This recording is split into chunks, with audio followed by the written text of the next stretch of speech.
I am an American soldier. I'm a warrior and a member of a team. I serve the people of the United States and live the Army values.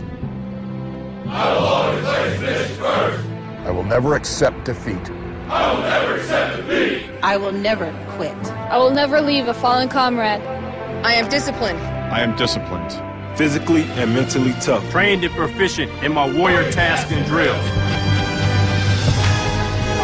I always maintain my arms, my equipment, and myself. I am an expert and I am a professional. I stand ready to deploy, engage, and destroy the enemies of the United States of America in close combat. I am a guardian of freedom and the American way of life. I am an American soldier. I am an American soldier. I am an American soldier. There's strong, and there's Army strong. See what it takes at GoArmy.com.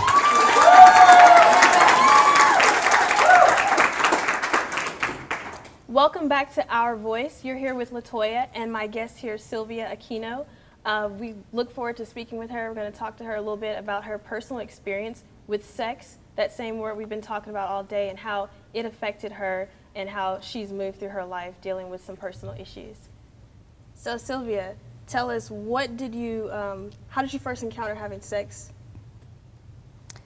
Well, when I was 6 years old, I was molested by my mother's ex-husband for 4 years till 9 years old.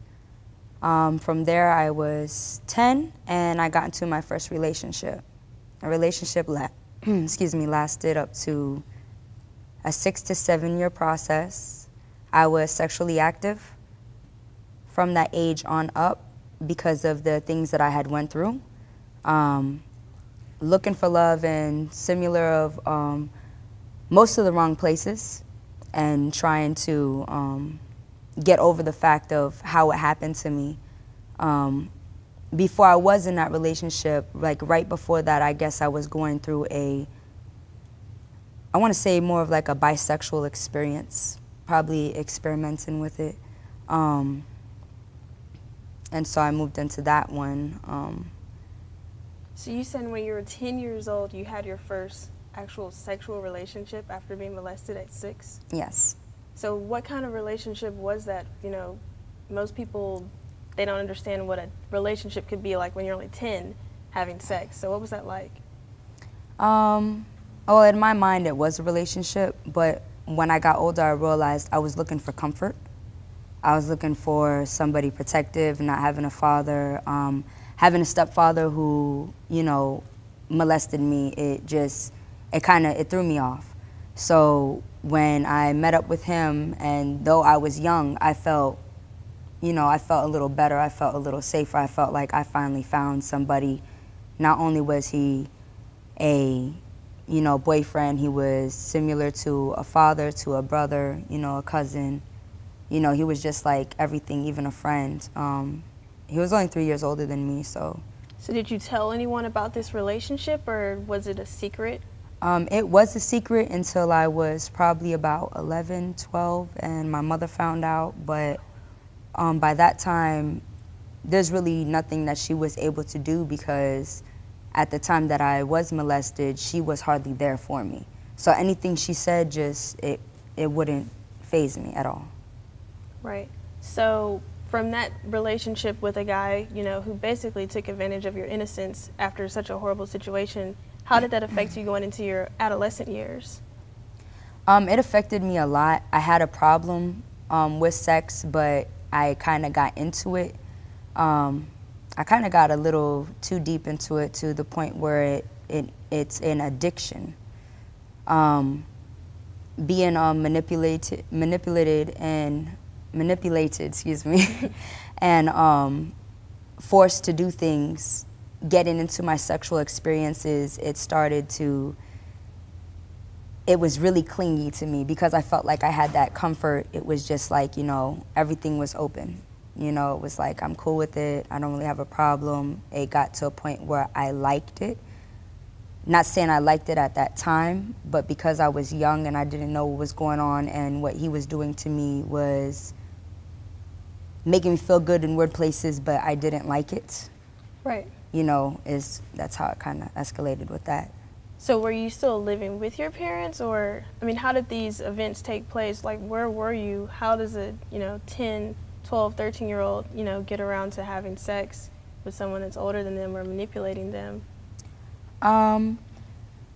Well, my mother she was a good mother, but she was hardly, there. She was going through her own issues. Mm-hmm. It was easy for me to sneak out the house, and even if I got caught, I'd probably run off. Not to mention that the contact between her and him and my little brothers and sisters were still there. So I had a grudge of a little bit of hate inside of me. Towards your mother?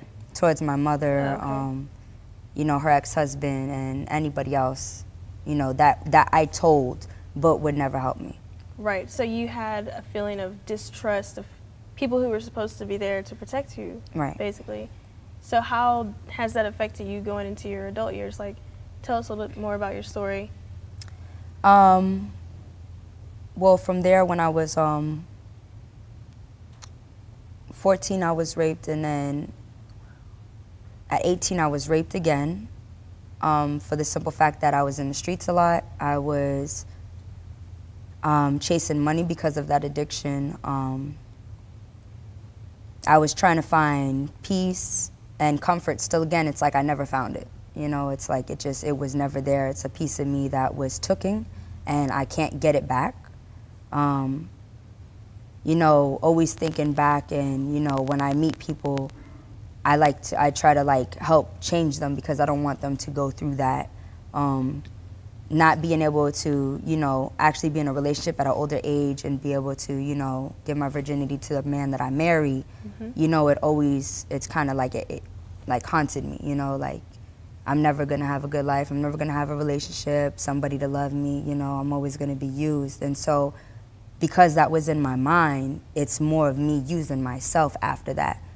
So at the beginning it was other people's fault, but near the end it was my fault, because I was looking for this stuff. So you blame yourself in some way for, how these circumstances happen to you? I don't blame myself, but I blame my actions for the rest of it. Because at that point, I'm old enough to know what's wrong from right, mm-hmm. and I was still lost and was just, out there, more than I am now.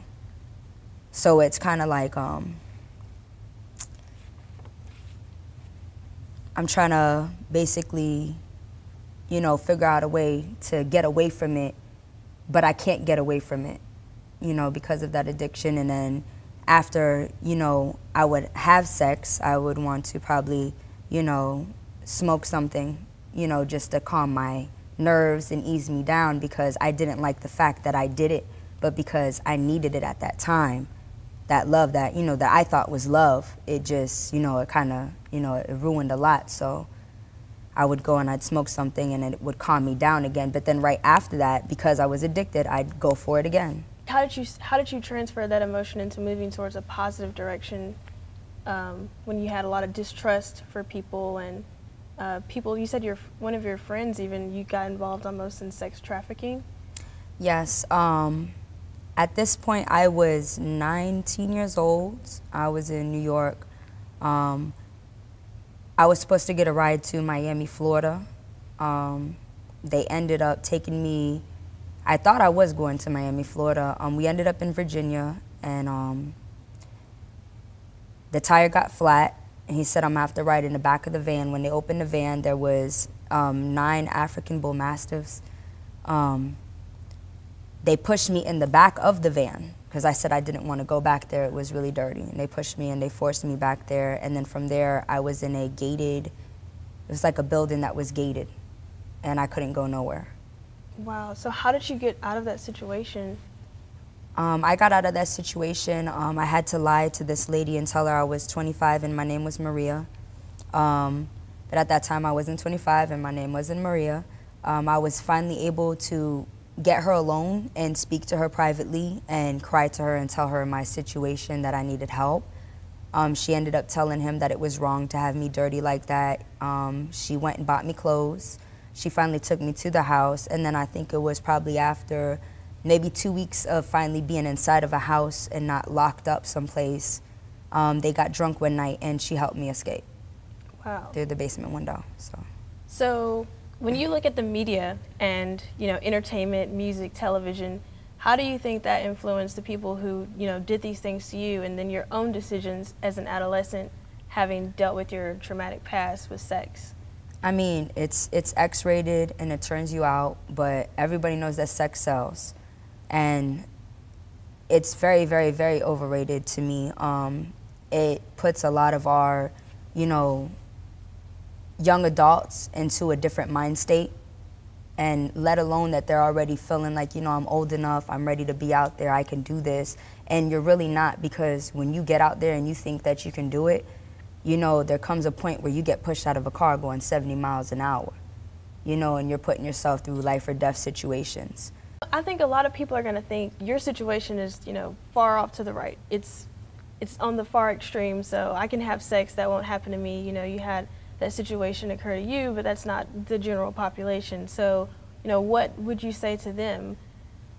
I would tell them, you might be right, it might not happen to you, but then again, you got to look on the other side of the fence, because the day that you think something might not happen to you, it will. You know, you have movies out here like for colored girls and kids, and, you know, we're out here passing around STDs, passing around AIDS. You think you could trust somebody, you think you could love them, you probably just met them, you know, and this is how our music revolves around it. You know, you meet them, oh yeah, bust her down, and then next thing you know, everybody's catching something, everybody's passing something, something's happening to somebody. Somebody's getting murdered or somebody's getting raped behind it.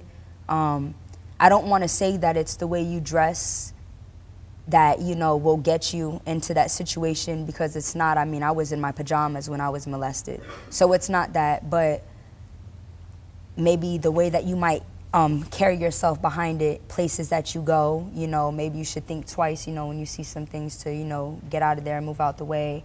If you feel a certain vibe against somebody, you know, just try to get away from them, but never think that it will not happen to you. Right. Never think that, because I did, and it happened to me. So you mentioned a little bit about how you were using sex for money. Can you tell me a little bit more about that?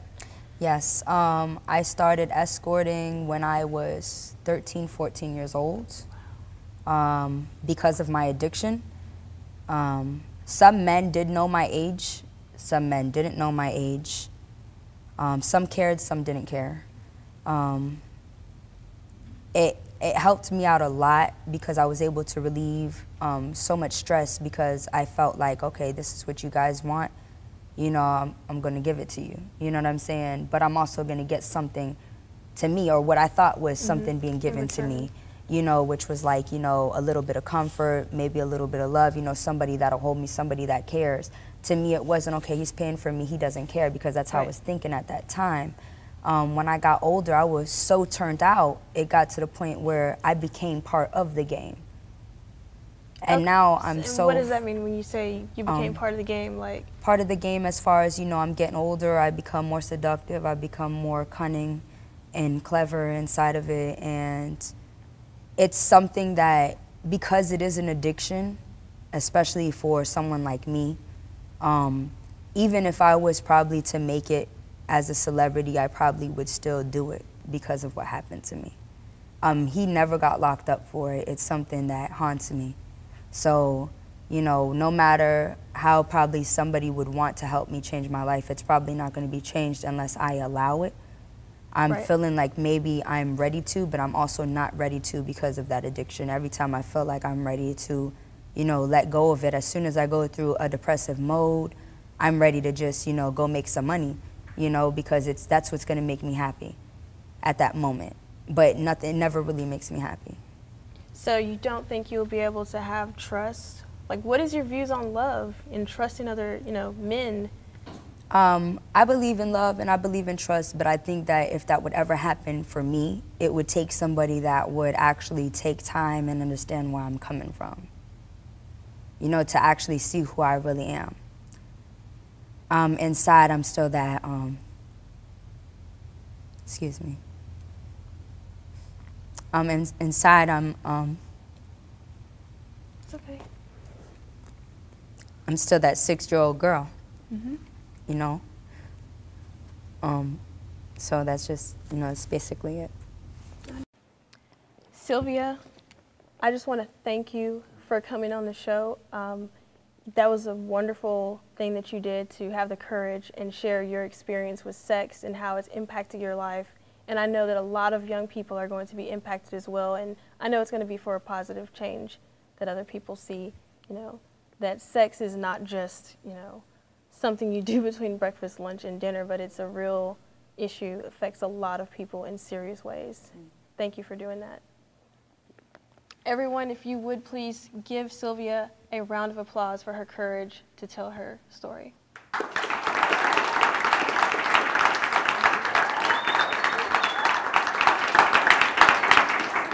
You're watching Our Voice, and we'll be back in just one moment.